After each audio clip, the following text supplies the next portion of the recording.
P T I کو خیر بات کہنے والے عثمان ڈار نے عمران خان سے متعلق تشویشناک بات کہہ دی۔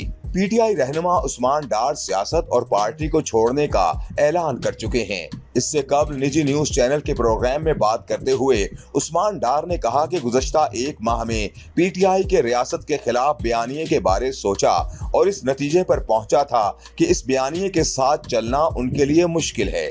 سیاست میں اس چیز کے لیے نہیں آیا تھا۔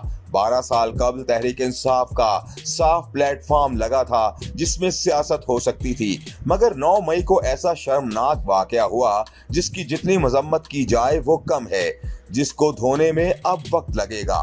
عثمان ڈار نے کہا کہ 9 مئی کے واقعے نے پی ٹی آئی کے ہزاروں کارکنان کی زندگیاں بدل کر رکھ دی ہیں۔ جو اس سانحے میں ملوث ہیں ان کو نشان عبرت بنایا جائے، مگر جو بے گناہ ہیں ان کو انصاف ملنا چاہیے۔ ان کی فیملیز پریشان ہیں۔ ہو سکتا ہے کہ عمران خان کا بیانیہ اور اسٹیبلشمنٹ کا بیانیہ مزید آگے جائے۔ عمران خان کے مستقبل کے بارے میں فیصلہ پاکستان کی عدالتیں کریں گی۔ ان کا ووٹ بینک ابھی ہے۔ مسلم لیگ نون کے ساتھ زیادتیاں ہوئی ہیں اور آج ہم بھی اسی دور سے گزر رہے ہیں۔ عثمان ڈار نے مزید کہا کہ 9 مئی کو ان کے گھر جو ہوا، ان کی والدہ کے ساتھ جو سلوک کیا گیا وہ سب کے سامنے ہے۔